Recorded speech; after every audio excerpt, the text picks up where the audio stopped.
خیرکم من تعلم القرآن وعلمہ. خیر جب لفظ آتا ہے بغیر من کے، ورنہ تو آتا خیر من ہو، تو یہ ہوگی کمپیریٹیو جو ایک ایڈجیکٹیو جو ہوتی ہے، لیکن یہ سپرلیٹیو ڈگری ہے جب بغیر من کے ہوگا. خیرکم، دی بیسٹ امنگسٹ یو، جو تم میں بہترین لوگ ہیں وہ کون ہیں؟ من تعلم القرآن وعلمہ، جو قرآن سیکھیں اور سکھائیں، قرآن پڑھیں اور اسے بیان کریں. آج جان لیجئے سب سے بڑی ضرورت اس بات کی ہے کہ آج کا قرآن پڑھیں. آپ حیران ہوں گے کہ یہ کیا کہا اس نے. دیکھیے قرآن اترا ہے 1400 برس پہلے، لیکن تا قیام قیامت نوع انسانی کو جتنے مسائل درپیش ہوں گے ان سب کا حل اس میں ہے. البتہ کھودنا پڑے گا، گہرائی میں اترنا ہوگا. ایک قرآن کی سطح ہے، اس سطح نہیں، اس کی گہرائیوں کے اندر غوطہ زنی کرو. قرآن میں ہو غوطہ زن اے مرد مسلمان. اور آج کا قرآن یعنی آج کی ہدایت جو اللہ نے اس میں رکھی ہوئی ہے، ڈگ اٹ آؤٹ، اس کو نکالو اس کے اندر سے. ابھی میں حدیث تو آپ کو سناؤں گا، اس میں یہ تصور آئے گا سامنے اور واضح ہو کر. آج کے انسان کی رہنمائی اس قرآن سے اخذ کر کے انسان تک پہنچاؤ. یہ ہے فریضہ محمد الرسول اللہ کی امت کا صلی اللہ علیہ وسلم. آپ نے وہ حدیث سنی تھی کہ بلغوا انی ولو آیۃ. حضور نے خطبہ حجۃ الوداع میں پہلے تو گواہی لی مسلمانوں سے، 1.25 لاکھ کا مجمع جمع تھا. حجۃ الوداع آخری حج.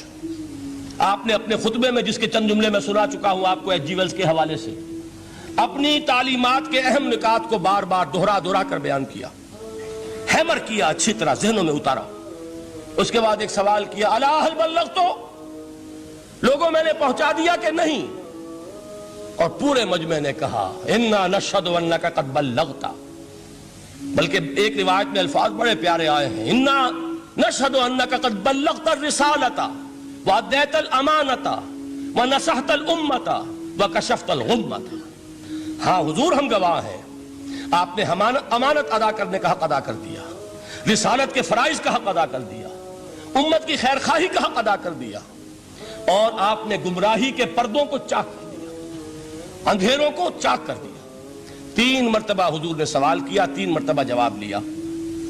پھر آپ نے نگاہ آسمان کی طرف اٹھائی، انگشت شہادت سے 3 مرتبہ اشارہ کیا، اللہم اشہد، اللہم اشہد، اللہم اشہد. اے اللہ تو بھی گواہ رہے، یہ مان رہے ہیں کہ میں نے یہ قرآن ان تک پہنچا دیا. یعنی جسے آپ انگریزی میں کہتے ہیں سائی آف ریلیف، کہ ایک بڑا بھاری بوجھ آ پڑا تھا، بڑی ذمہ داری تھی. انا سنلقی علیک قولا ثقیلا، اے محمد ہم آپ پر ایک بڑی بھاری بات ڈالنے والے ہیں. اے اللہ گواہ ہے کہ وہ بوجھ میرے کاندھے سے اتر گیا. یہ تسلیم کر رہے ہیں کہ میں نے حق امانت ادا کر دیا. تیری امانت تھی میرے پاس یہ کلام، اللہ کا یہ پیغام انسانوں کے لیے نازل ہوا محمد پر صلی اللہ علیہ وسلم. تو امانت کا بوجھ کس کے بارے گراں، کس کے کاندھے پر ہے؟ حضور کے. اگر ادا نہ کرتے، ابھی وہ آپ نے آیت سنی تھی، یا ایھا النبی بلغ ما انزل الیک من ربک فإن لم تفعل فما بلغت رسالتہ. یا ایھا الرسول، اے رسول صلی اللہ علیہ وسلم پہنچا دیجئے جو کچھ نازل کیا گیا ہے آپ پر آپ کے رب کی طرف سے، اور اگر بالفرض آپ نے ایسا نہ کیا تو امانت کا حق ادا نہیں ہوگا، رسالت کا حق ادا نہیں ہوگا. حضور نے پہنچا کر گواہی لے کر جیسے کہ ایک اطمینان کا سانس لیا، اللہم اشہد، اللہ تو بھی گواہ رہے. اس کے بعد آپ نے فرمایا تھا وہ چھوٹا سا جملہ جو آپ میں سے ہر شخص بآسانی یاد کر کے اٹھ سکتا ہے، فَلْيُبَلِّغِ الشَّاهِدُ الْغَائِبَ. اب پہنچائیں وہ جو یہاں ہیں ان کو جو یہاں نہیں ہیں، اس لیے کہ میری رسالت پوری نوع انسانی کے لیے. وقت فرصت ہے کہاں، کام ابھی باقی ہے، نور توحید کا اتمام ابھی باقی ہے. ابھی تو ہند تک یہ پیغام جانا ہے، چینیوں تک جانا ہے، ابھی یورپ میں اس پیغام کو پہنچنا ہے. دی اذانیں کبھی یورپ کے کلیساؤں میں، کبھی افریقہ کے تپتے ہوئے صحراؤں میں. یہ کون کرے گا؟ اے امت محمد، یہ ذمہ داری اب تمہاری ہے صلی اللہ علیہ وسلم. اسی کو آپ نے مزید تاکیداً فرمایا، بلغوا انی ولو آیۃ.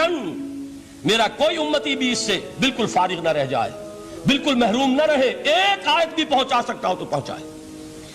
یہ ہے وہ ذمہ داری کہ جو اس حدیث کی روح سے خیرکم من تعلم القرآن وعلمہ. ایک ہوتا ہے ذمہ داری کو ایک بوجھ کی حیثیت سے، ایک فرض کی حیثیت سے بیان کرنا. یہاں ہے تشویق اور ترغیب کا انداز. کون نہیں چاہتا کہ میں بہتر سے بہتر کیریئر اختیار کروں؟ کون نہیں چاہتا کہ میری زندگی اعلیٰ سے اعلیٰ ہو؟ کون نہیں چاہتا کہ میرا وقت جو ہے اس کی بڑی سے بڑی قیمت مجھے ملے؟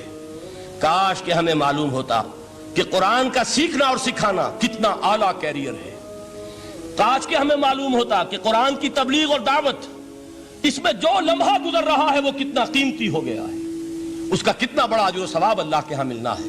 تو خیرکم من تعلم القرآن وعلمہ، تم میں سے بہترین لوگ وہ ہیں جو قرآن سیکھیں اور سکھائیں۔